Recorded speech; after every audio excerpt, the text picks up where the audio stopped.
சில டைம் நமக்கே தெரியாம இந்த மாதிரி அழுக்கு ட்ரெஸ் எல்லாம் வந்து ஹேங்கர்ல மாட்டி வச்சிருவோம். இந்த மாதிரி மாட்டி வைக்கிறதுனால எந்த ட்ரெஸ் எல்லாம் துவைக்கணும் அப்படிங்கறது நமக்கு தெரியாம போயிடும்.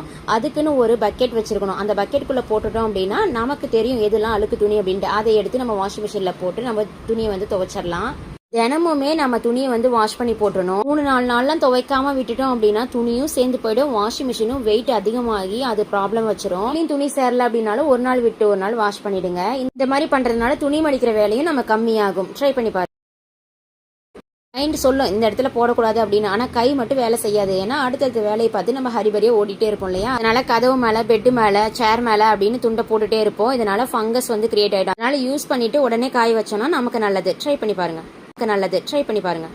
வீட்லயே ரொம்ப ரொம்ப கிளீனா வச்சிருக்கக்கூடிய இடம் கிச்சனும் பாத்ரூம் தான். இதை கிளீன் பண்ணாம இருந்தா என்னென்னலாம் ஆகும்? பிட் ஸ்மெல் வரும், பாக்டீரியா இன்க்ரீஸ் ஆகும். இந்த மாதிரி நிறைய தொல்லைகள் வந்து நமக்கு வரலாம். அதனால நாம தான் டெய்லியுமே கிளீன் பண்ணி வச்சுக்கணும். கிளீன் பண்றதுக்கு பெரிய வேலை எல்லாம் கிடையாது. ஜஸ்ட் சோப்பும் ஸ்க்ரப்பரும் தான் போட்டு தேய்ச்சேன். ஒரு 10 மினிட்ஸ் நல்லா தேய்ச்சோம் அப்படின்னா சூப்பராகவே கிளீன் ஆயிடும். டெய்லியுமே நம்ம வாஷ் பண்ணும்போது 5 மினிட்ஸ் போதும். இந்த மாதிரி 2 days 3 days விட்டோம் அப்படின்னா டர்ட்டினஸ்லாம் அதிகமாயிடும். அதனால நமக்கு தான் வந்து வேலையும் அதிகமா இருக்கும். நம்ம ஸ்மார்ட்டா வேலையை முடிக்கணும் அப்படின்னா டெய்லியுமே நான் சொன்ன ரொட்டீன் எல்லாம் ஃபாலோ பண்ணீங்கன்னா ஈஸியா வந்து முடிச்சிடலாம். ரப்பர் போட்டு நல்லா தேய்க்க முடியல அப்படின்னா துணி துவைக்கிற ப்ரஷ் இருக்குல்ல, அதை கூட போட்டு தேய்ச்சிக்கலாம். டெய்லியுமே 5 மினிட்ஸ் ஸ்பெண்ட் பண்ணி இந்த மாதிரி வாஷ் பண்ணிட்டோம் அப்படின்னா நமக்குமே ரொம்பவே நல்லது, குழந்தைங்களுக்குமே நல்லது. நீங்களும் ட்ரை பண்ணி பாருங்க. பிஃபோர் ஆஃப்டர் பாத்தீங்கன்னா உங்களுக்கே புரியும்.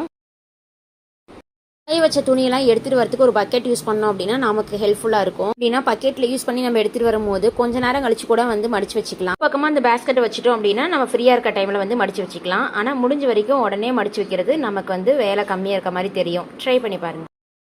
வீட்டில் இது இருந்துச்சு அப்படின்னாவே சண்டை வரும்னு பெரியவங்கலாம் சொல்லுவாங்க, கேள்விப்பட்டிருக்கீங்களா? அதனால மட்டும்தான் சண்டை வருமா என்ன? நம்ம வாய் மூலியமா கூட தான் சண்டை வரலாம். நம்ம வாய் வச்சுட்டு கம்முன்னு இருந்தாலும் சண்டை வராது இல்லையா? அப்படின்னு சொல்ல முடியாது. அமைதியா இருந்தாலும் ஒருத்தருக்கு எரிச்சலை ஏற்படுத்தும். அது மூலியமாவும் சண்டை வரும். ஆமே இல்லையான்னு கமெண்ட்ல ஷேர் பண்ணிக்கோங்க. சரி, ஓகே, அதை விடுங்க. இப்போ நம்ம கிளீன் பண்றதுக்கு வருவோம். நாளைக்கு 300 டைம் வீட்டை கிளீன் பண்ணுவோம். ஆனா மேல மட்டும் அண்ணாந்து பார்க்கவே மாட்டோம். ஏன்னா அங்கதான் ஒற்றடை இருக்கும். எனிமையா இருந்தாலும் நம்ம பொத்தி பொத்தி வச்சு காப்பாத்துறோம் பாத்தீங்களா? அங்க நிக்கிறோம். நம்ம வீடு துடைக்கிறப்பவே அதை கிளீன் பண்ணோம் அப்படின்னா நமக்கு வேலை அதிகமா இருக்காது, ஈஸியா முடிஞ்சிடும். இந்த மாதிரி ஒற்றடை வீட்டில் அதிகமாக இருக்கும்போது டஸ்ட் அலர்ஜி கண்டிப்பாக வரும். டஸ்ட் அலர்ஜி இருக்கிறவங்க டெய்லியுமே வந்து கிளீன் பண்ணி வச்சுக்கோங்க. ரொம்பவே நல்லது. ட்ரை பண்ணி பாருங்க. குழந்தைங்களுக்கெல்லாம் காய்ச்சல், சளி எங்கேருந்து வரும்னே தெரியாது. இம்யூனிட்டி இல்லைன்னா ஆட்டோமேட்டிக்காக வந்து ஒட்டிக்குது நோயெல்லாம். அதனால வீட்டில் இவ்வளோ மருந்து வாங்கி வைக்க வேண்டிய அவசியமா இருக்குது. ரொம்ப வருஷமா யூஸ் பண்ணிட்டு இருக்க மருந்தெல்லாம் வீட்டில் வச்சுட்டு இருந்தோம்னா குப்பையாக தான் இருக்கும். அதனால பழசெல்லாம் தூக்கி போட்டுட்டு புதுசாக வாங்கிட்டு வர மருந்தை மட்டும் நம்ம வச்சுக்கணும். இது வரைக்கும் குழந்தைங்களுக்கு மருந்து யூஸ் பண்ணாமல் பார்த்துக்கிறது நம்ம கையில தான் இருக்கு. என்ன வேணும்னு நம்ம தான் முடிவு பண்ணி கொடுக்கணும். இல்லையுமே விளக்கேற்றி சாமி கும்பிட்டாலுமே அடுத்த நாள் பார்த்தோம்னா அந்த பூவெல்லாம் அப்படி காஞ்சி போய் கிடக்கும் இல்லையா? இதெல்லாம் வந்து அப்படியே தள்ளி விடாம ஒரு கப் எடுத்து இந்த மாதிரி குப்பையெல்லாம் அதில் போட்டு வச்சுக்கலாம். டேஸ் ஒன்ஸ் இந்த கப்பில் இருக்கிற குப்பையெல்லாம் நம்ம கவருக்கு மாற்றி அதை வந்து டிஸ்போஸ் பண்ணிடலாம். காஞ்சி போன பூவு, வெத்தலை தீபம் போட்டது, இது எல்லாமே உடனே எடுக்காம 4 நாள் கழிச்சு எடுத்தோம்னா அதிகமாக குப்பை சேர்ந்த மாதிரி இருக்கும். நமக்கு வேலையும் அதிகமாக இருக்கும். அதனால் எப்போல்லாம் சாமி பூ வைக்கிறோமோ அதுக்கு முன்னாடி பழைய பூவெல்லாம் எடுத்து ஒரு கவரில் போட்டு வச்சுட்டு யூஸ் பண்ணுறது ரொம்பவே நல்லது. நமக்கு வேலை வந்து குறையும்.